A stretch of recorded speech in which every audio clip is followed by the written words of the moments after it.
Shalom. Apa kabar?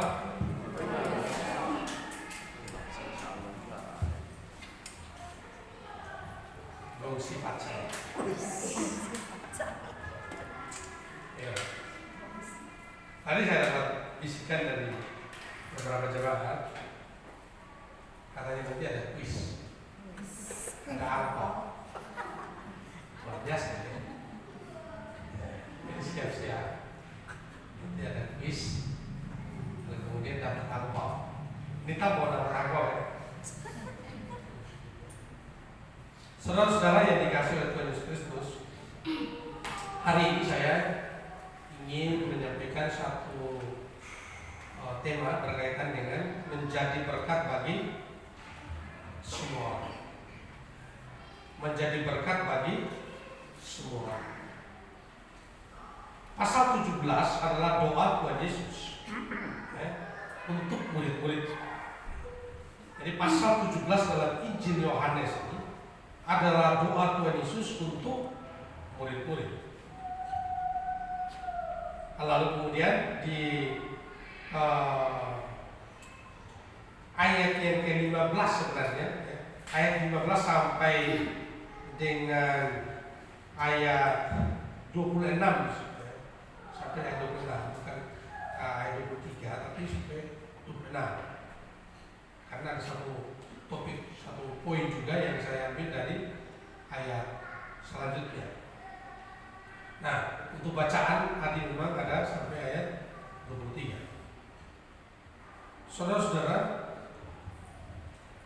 memang tidak kebetulan, atau bisa juga kebetulan, hari ini adalah hari ulang tahun Imlek yang ke-2023 yang disebut dengan Imlek, ulang tahun baru Cina ya, tahun baru Cina. Saya coba baca-baca juga berkaitan dengan tahun baru Cina. Memang ada beragam secara juga ya, ada beragam sejarah berkaitan dengan tahun baru Cina. Informasi yang lain mengatakan bahwa pada zaman dahulu zaman kuno ya, sebenarnya Imlek itu dirayakan oleh para petani setelah musim dingin, lalu kemudian mereka memasuki musim semi. Nah, gitu ya. Jadi mereka akan beralih dan menikmati suasana musim semi itu, berarti ada panen atau menikmati berkat-berkat Tuhan, begitu ya. Jadi kalau musim dingin mungkin situasinya akan lebih berbeda, tidak terlalu luas apalagi. Nah itu yang informasi yang bisa kita dapat. Lalu kemudian yang menarik dari petani-petani itu adalah pada saat merayakan tahun baru ini, melewati musim dingin, lalu kemudian memasuki suatu era baru, kalau saya menyebutnya ya, satu masa baru menyambutnya musim semi itu, respon mereka itu luar biasa. Mereka melakukan pesta, mereka bersuka cita ya, dan meyakini bahwa mereka akan makmur, mereka akan menyambut satu keberhasilan yang lebih baik lagi dari masa-masa sulit yang mereka lalui kemarin. Begitu kira-kira. Wah, ini sesuatu kalau di dalam ilmu spiritual, di dalam ilmu spiritual, dan ini disebut dengan iman ya. Mereka ada semacam optimisme, ada semacam satu keyakinan bahwa musim dingin telah berlalu, musim semi telah tiba. Di sini mereka akan menikmati kemakmuran, menikmati berkat-berkat ya, baik itu hasil panen, hasil kebun dan segala macam mereka akan menikmati. Dan mereka bersyukur bersuka cita. Saudara-saudara yang dikasih oleh Yesus Kristus, di dalam kalau kita bawa, ini kan kadang-kadang kita coba mencari pemaknaan. di dalam kehidupan kita juga. Kalau kita coba ini, karena makanya saya bilang tadi bukan kebetulan juga, tapi kalau kita coba bawa dalam kehidupan kita, informasinya adalah di situ sekitar 2000 atau 3000 tahun sebelum Masehi, mereka sudah melakukan ini. Dan saudara tahu, kalau di dalam kalau kita bawa dalam kehidupan kita, seringkali kita lupa merayakan, seringkali kita lupa merayakan satu yang baru dalam kehidupan kita. Bagaimana saya membahasakannya? Jika saya melihat sebagai rasa besar, misalnya kita melewati masa yang sulit, ya. Kita melewati masa yang sulit seperti tadi mereka petani-petani melewati masa yang dingin, lalu kemudian masuk masa musim semi. Jadi di sini di titik ini mereka bersukacita, mereka merayakannya, mereka bergembira bersama. Nah, ini saudara-saudara saya, ini positif sekali. Jadi mereka mau menyambut sesuatu yang baru. Mereka memasuki sesuatu yang baru, mereka menghadapi sesuatu yang baru. Setelah mereka melewati musim dingin, ada semacam suatu rasa syukur dalam tanda petik, ya. Ada suatu respon yang positif dari mereka ini. Lalu ada lampion seperti ini dipesan khusus dari China. Saya juga menarik mencari sejarah dari lampion. Lampion itu dipakai orang zaman dahulu kuno pada zaman dahulu. Itu untuk mengusir roh jahat. Jadi pegang itu roh jahat lari. Memang secara alkitab kita lihat itu mas pegang begitu. Kemudian yang ada dia pakai data. Karena secara alkitabnya usir dalam nama Tuhan Yesus. Usir dalam nama Tuhan. Tapi soalnya lampion itu mereka bawa, tapi ada tarangannya. Ini kalau saya cuma buang sedikit, ya. Saya ini kan dosen tafsir, ya, jadi saya tafsir aja. Ini waktu ke bawah itu kan belum ada lampu listrik, dulu belum ada. Mereka bawa itu terang. Jadi seperti dengan cahaya yang mereka bawa itu seperti mengusir setan gitu, ya. Mengusir setan. Sebenarnya bukan mengusir setan, supaya mereka bisa lihat jalan. Ya. Ada terang. Kalau ada terang, kegelapan hilang. Kegelapan saudara-saudara yang dikasih. Lalu kemudian saya coba melihat sejarah orang Batak. Sejarah Batak. Di sini ada yang Batak sini, Batakku ada. Kemudian sejarah orang Batak zaman dahulu, mereka memanggil namanya Debata Mula Jadina Bolong. Jadi Debata Mula Jadina Bolong itu adalah suatu dewa yang mereka sembah. Dan dewa ini kalau dia sudah meminta nyawa, memang harus ada yang disembelih. Tapi begitu orang-orang Batak bertobat kepada Tuhan, mereka tidak lagi menyembah Jadina Bolong, tapi mereka menyembah kepada Debata Yesus Kristus. Ini kata Debatanya itu tentang anak. Tapi mereka tidak lagi orientasinya kepada yang roh yang zaman dahulu, tapi mereka kelola sedemikian rupa bahwa dia lebih hebat. Yesus lebih hebat daripada jabatan ini, dia minta nyawa. Ini yang ada merugikan manusia ini. Ya, itu sebabnya si Nomensen melawan dalam sejarah gereja itu. Kemudian banyak orang percaya kepada Tuhan, tapi tetap mereka kalau orang Batak mereka menyembah kepada Debata Yesus Kristus. Saudara, saya balik ke Yunani. Orang Yunani menyembah atau memuja yang namanya Logos. Logos itu adalah merupakan pengetahuan tertinggi. Karena orang Yunani itu filosofinya, filsafatnya sangat tinggi. Ya, mereka memuja sekali pengetahuan. Ya, mereka mengagungkan pengetahuan. Itu orang Yunani. Dan pengetahuan tertinggi logos. Nah, saudara tahu, waktu Yohanes menghadapi orang-orang Yunani dan bicara tentang Tuhan, dia bilang apa?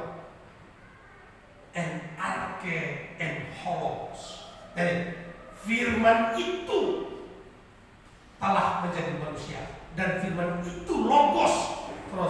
Jadi Yohanes, saudara bisa tangkap ini saudara. Yohanes tidak arti dengan pemahaman orang Yunani yang memikirkan tentang yang paling tinggi adalah logos. Tapi ketika Yohanes masuk untuk menjangkau mereka, dia bilang logos itu yang paling tinggi menurut pemahaman kamu. Tidak ada selain itu Tuhan. Nah, orang Yunani percaya kepada Tuhan. Orang Yunani percaya kepada Tuhan. Itulah yang Paulus kemudian di dalam 1 Korintus. Kepada orang Yunani aku menjadi seperti orang Yunani. Kepada orang Yahudi aku menjadi seperti orang Yahudi. Kepada budak aku menjadi seperti budak. Kepada orang merdeka aku menjadi seperti orang merdeka. Apa tujuan? Supaya aku dapat memenangkan mereka. Wah, keren banget. Jadi kalau saya pakai baju merah begini, aku berada di sekitar orang-orang Chinese. Jadi supaya aku dapat memenangkan mereka. Gitu ya Kevin ya? Tapi Kevin nggak pakai baju merah ya? Macam bukan Chinese. Apalah warna baju ya Kevin ya? Yang penting ada lampion. Saudara-saudaraku yang dikasih oleh Kristus,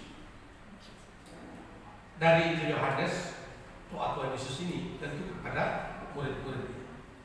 Ya, murid-murid, doa Tuhan Yesus itu yaitu supaya mereka memiliki semacam satu pemahaman atau satu kesadaran.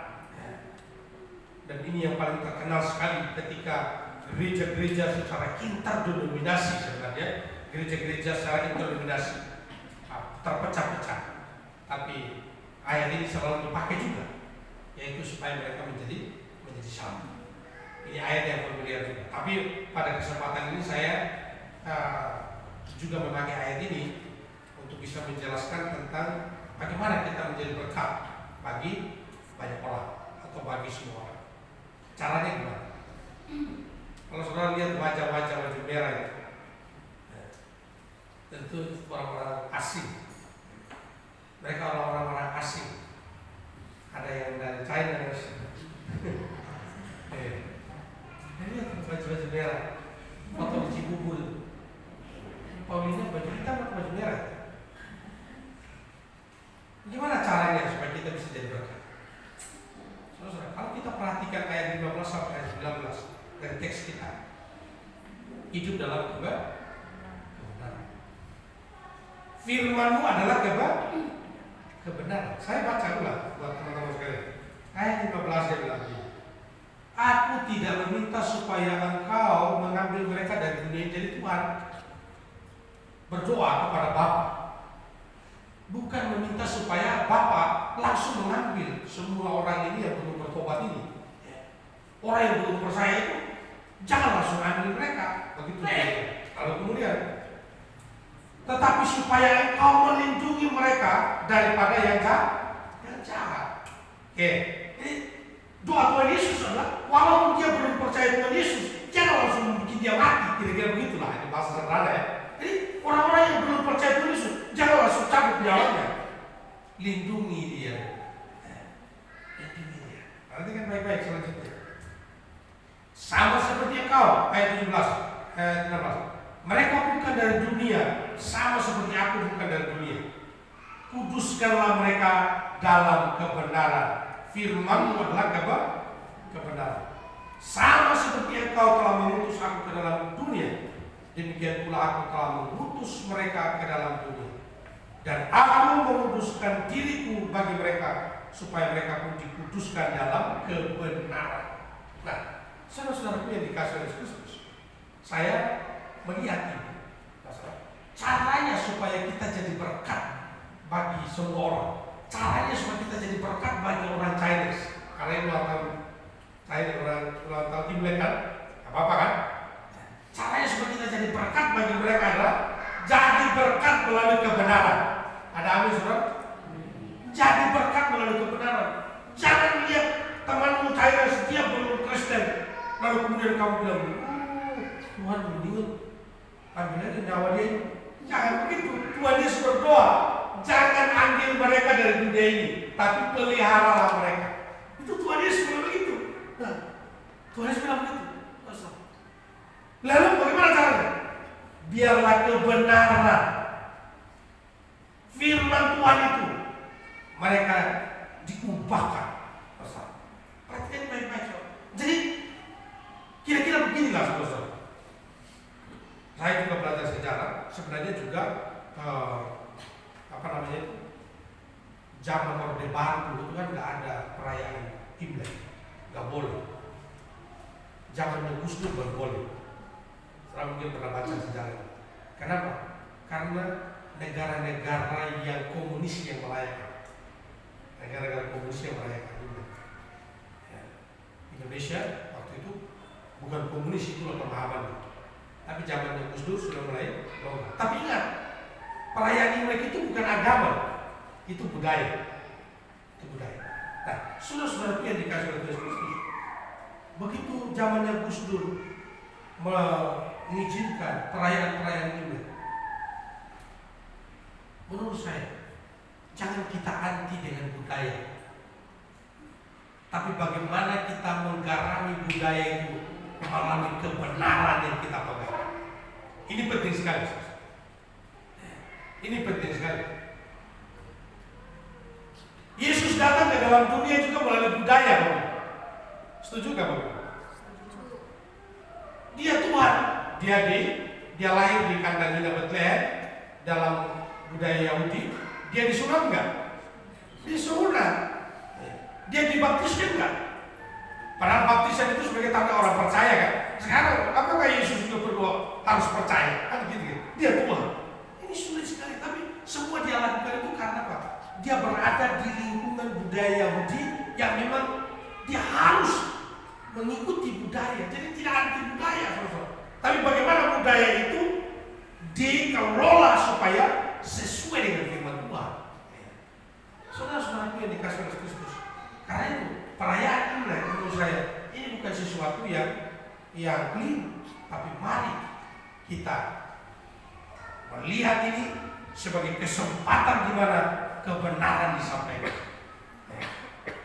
Kesempatan di mana kebenaran disampaikan. Firman adalah kebenaran. Firman Tuhan adalah kebenaran, tapi juga Yesus adalah kebenaran. Kalau saudara baca Injil Yohanes, akulah jalan, kebenaran dan tidak seorang pun yang datang kepada Bapa. Tapi kalau saya punya Alkitab, saya sengaja memang bawa tadi untuk kelas sekolah minggu dan untuk terjemahan sederhana. Nah, dia menyebutnya. Jadi Yesus adalah kebenaran dan kemudian kita juga harus mengajarkan ajaran yang benar. Nah, kita juga mengajarkan ajaran yang benar. Jadi bagaimana kira-kira saudara caranya supaya kita bisa jadi berkat bagi orang di sekitar kita? Kita hadir untuk mengajarkan ajaran yang benar. Hidup kita bisa menjadi ajaran yang benar. Coba kalau kita hidup di lingkungan kita, di lingkungan katakanlah di lingkungan sana di wilayah Cisalak, lingkungan Cisalak. Katakanlah ngomongnya yang kotor-kotor, kira-kira jadi berkat nggak gitu? Nah, jadi berkat. Ngomong yang kotor-kotor, yang negatif-negatif, ngomong gosip, kalau itu yang kita lakukan, kita tidak hidup dalam kebenaran. Kita tidak hidup dalam kebenaran. Ajaran yang benar. Ini caranya, saudara. Ini caranya supaya kita bisa jadi berkah. Supaya kita bisa jadi berkah. Ini penting sekali. Saudara berada di mana? Di Mekarsari, di Sisala, di Depok, di Gunung Putri, di Cilengsi. Di mana saja kita berada, saudara, hiduplah dalam kebenaran. Saya jadi ingat waktu di dalam Yakobus pasal 5 ya. Yakobus pasal 5. Benar. Jadi doa orang benar besar kuasa. Pernah dengar ya? Doa orang benar besar kuasa. Jadi orang benar yang kayak gimana? Orang yang diberkati oleh Tuhan. Orang yang hidup dalam ajaran yang benar dan dibenarkan oleh Tuhan. Jadi kalau dia berdoa, doa orang yang benar itu besar kuasanya.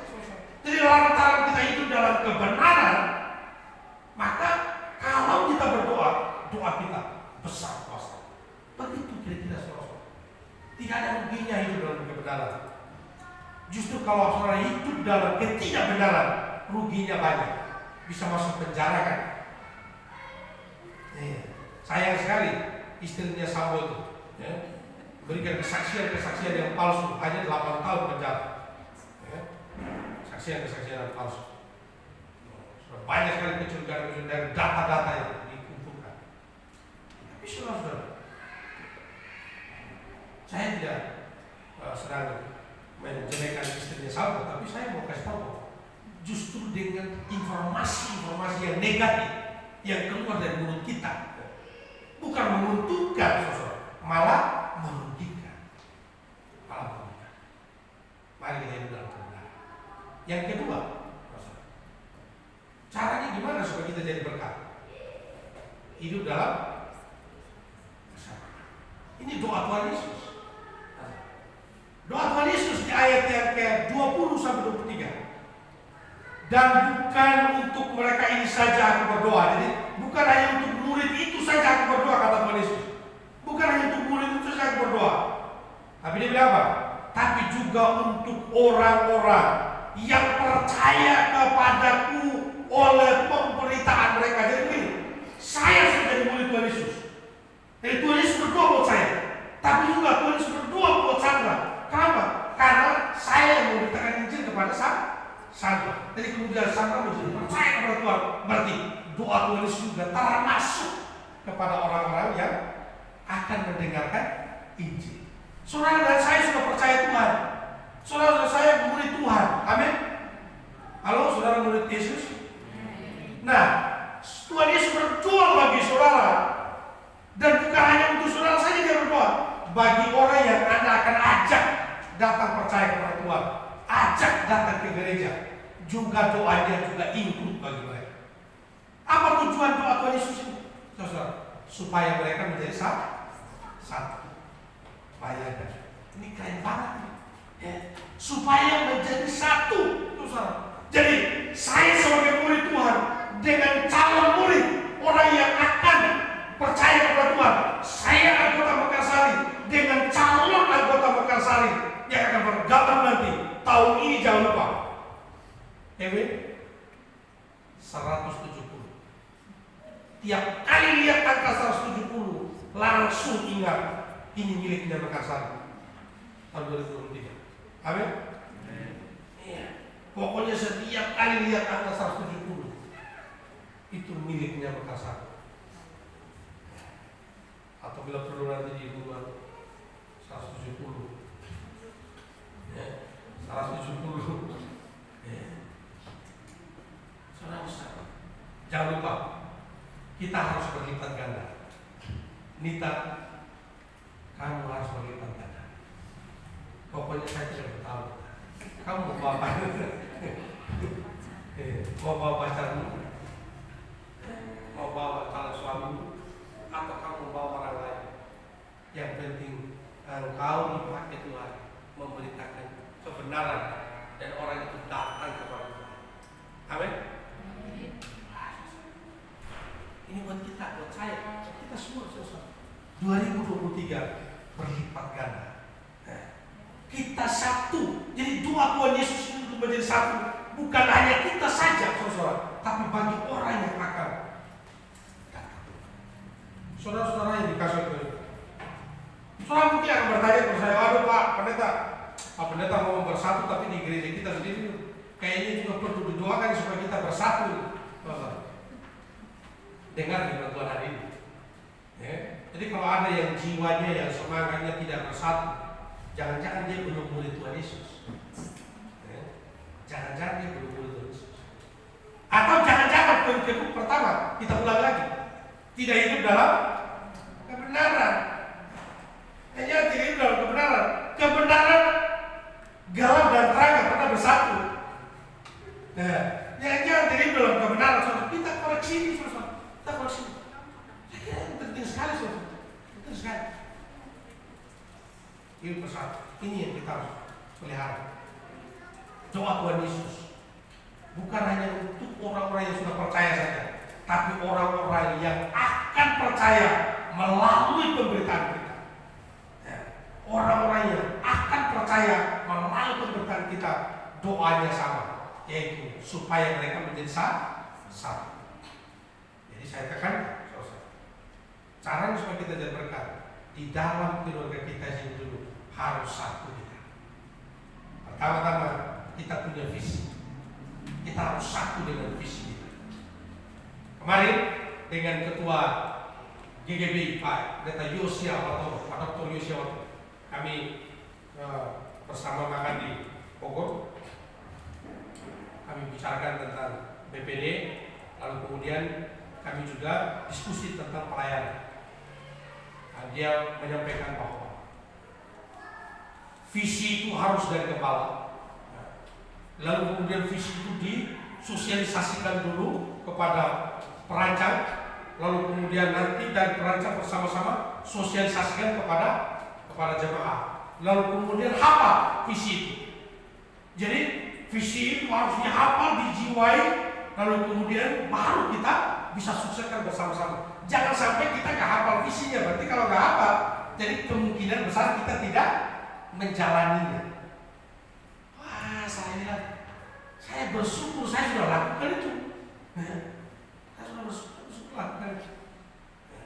Saudara-saudara yang dikasih oleh Tuhan Kristus, bahkan panitia pencalonan, ya atau sebelum memilih saya sudah kasih dulu visi misi, sudah kasih visi misi.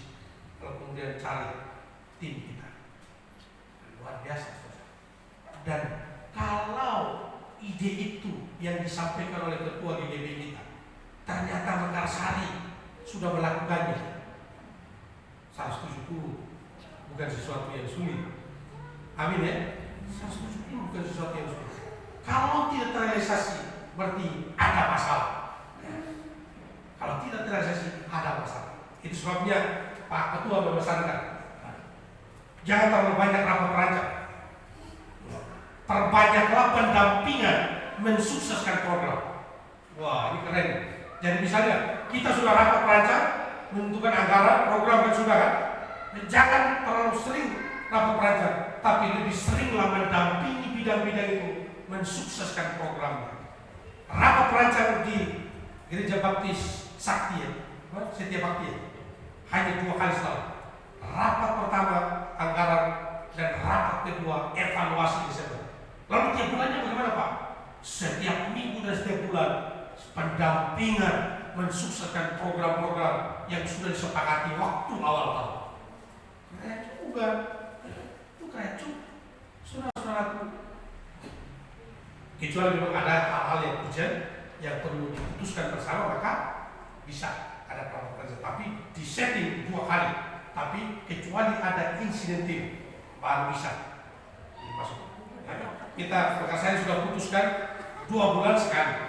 Walaupun Pak Yosia begitu, bukan berarti langsung berpengaruh saya, tapi paling tidak, saudara-saudara, kita ada gambaran bahwa memang mensukseskan dan pendampingan setiap bidang supaya programnya jalan itu penting sekali. Maka dengan demikian 170 2023 bukan sesuatu yang sulit. Amin. Saudara-saudara, kesatuan penting sekali. Ini doa Tuhan Yesus. Jangan bilang ini harapan pendeta supaya kita menjadi satu. Anda keliru. Doa Tuhan Yesus Jadi kalau ada di antara kita tidak punya spirit bersatu, tidak bisa bersatu dengan yang lain, saudara harus ingat doa Tuhan Yesus. Doa Tuhan Yesus supaya kita menjadi satu. Kita menjadi satu. Jadi kalau saya dengan si A ada masalah, selesaikan karena kita satu. Pak Dr. Chris Maratika menafsirkan ini dengan sangat bagus sekali dalam kaitan dengan ekumenik. Gereja-gereja tidak perlu kita semua rame-rame gereja baptis semua, atau gereja Betel semua, atau Pentakosta, atau HKBP semua, atau GKS semua. Ini ada dua orang dari GKS. Kalau gerejanya masih GKS, ini gereja di GKS di Sumba itu jauh sekali. Di sini ada gereja baptis Makassar. Jadi tidak harus semuanya rata-rata gereja GKS atau gereja Betel atau gereja Pentakosta. Bukan itu. Kesatuan itu bukan itu ya, tapi kesatuan en Kristo, satu di dalam Kristus, satu iman, satu Tuhan, satu baptisan, dan satu apa? Satu tujuan ya. Kita satu Tuhan, satu baptisan, satu tujuan, saudara. Inilah yang menjadi doa Tuhan Yesus. Jadi bukan satu denominasi, bukan, saudara. Teman-teman, ada mahasiswa yang tanya kepada saya, berarti tidak ada gereja yang benar dong di dunia ini Pak?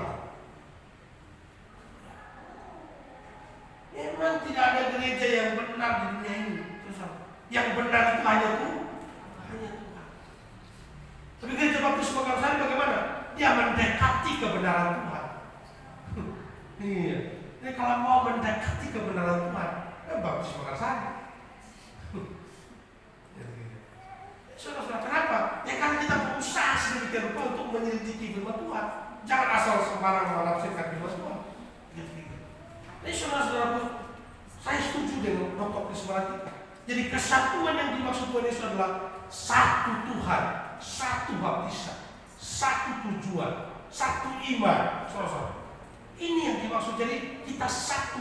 Jadi kalau murid didoakan supaya satu, nanti orang yang datang yang baru karena pemberitaan Injil mereka menjadi satu, maka doa itu sama. Doa itu sama. Mereka menjadi satu. Kesatuan perlu kita pelihara di gereja. Ada masalah, kita harus selesaikan. Kita adalah keluarga. Amin. Dan yang terakhir, apa yang terakhir? Caranya gimana? Hidup dalam kasih. Saya ingin baca lagi, saudara-saudara. Masih banyak hal yang harus kukatakan kepadamu, kata Tuhan Yesus. Ayat 24. Ya Bapa, aku mau supaya dimanapun aku berada, mereka juga berada bersama-sama dengan aku. Mereka telah Engkau berikan kepadaku, agar mereka memandang kemuliaan yang telah Engkau berikan kepadaku. Sebab Engkau telah mengasihi aku sebelum dunia dijadikan. Ya Bapa, Bapa yang adil, memang dunia tidak mengenal Engkau, tetapi aku mengenal Engkau, dan mereka tidak tahu bahwa Engkau yang telah mengutus aku.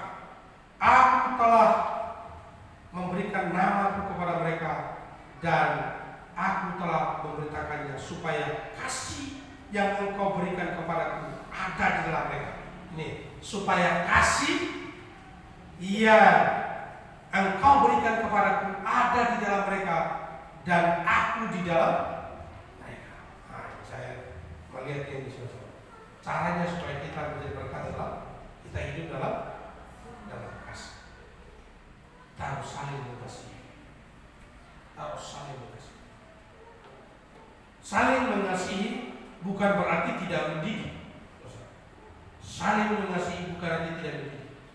Saya mahasiswa, saya wakil 3 dan tahun 2009 kemudian. Lama ya.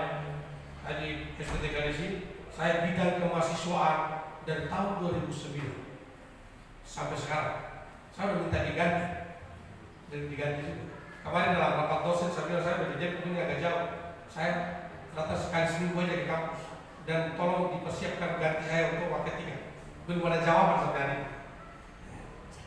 Saudara-saudara, saya mau kasih tahu saudara, wakil tiga saya menghadapi berbagai mahasiswa, baik yang dari kota, yang dari desa, berbagai latar belakang, saudara-saudara. Saya udah paham. Kenapa? Saya banyak belajar. Dari yang belum bertobat dengan yang sudah bertobat, dari yang hidupnya kacau, saudara-saudara. Sampai saya bilang, di sini kampus ini bukan tempat rehabilitasi. Kadang-kadang ada yang orang tuanya udah nggak sanggup didik kan, kasih ke kampus teologi, datang ke kampus teologi, waduh kacau, saudara. Wah, dan saya bidang kemahasiswaan, bidang kerohanian yang akan mengurusi mereka-mereka ini. Saudara-saudara, ada yang bisa diurus, dipertahankan, yang memang tidak bisa lagi diurus. Saya mengasihi kamu, tapi tolong pulang kampung. Jadi ketika dia pulang kampung, bukan saya tidak mengasihi dia, saudara. Itu bagian dari saya mengasihi dia, saudara. Dan mengasihi yang lain, jangan sampai yang lain juga jadi rusak gara-gara dia mabuk-mabuk di kampus kan, narkoba di kampus kan bahaya.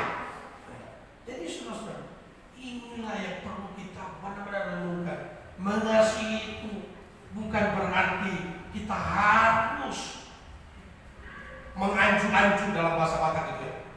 Tapi mengasihi juga bisa kita memberi pelajaran, kita bisa mendisiplin dia, kita bisa bagian dari, misalnya penjarakan dia, itu bagian dari mengasihi. Jadi jangan sampai saudara salah, dia tidak mengasihi, kan keliru kalau paham seperti itu. Yesus berulang-ulang kali mengatakan tentang kasih, tapi saudara, Yesus tidak bisa kompromi dengan dosa. Kamu ingat, tidak bisa kompromi dengan dosa. Setiap dosa bertentangan dengan kebenaran. Karena itu saudara, kita berjuang untuk hidup dalam kasih. Jangan hanya saya yang perjuangkan kasih, sementara si A tidak perjuangkan kasih. Jangan hanya Sandra perjuangkan kasih, saya nggak perjuangkan. Jadi caranya gimana? Each other, saling. Saya perjuangkan kasih, Sandra juga perjuangkan kasih. Disitulah kita tentram. Suami mengasihi istrinya, jangan cinta bertepuk sebelah tangan. Jangan istri tidak mengasihi suaminya, suami mengasihi istrinya, kacau itu rumah tangga.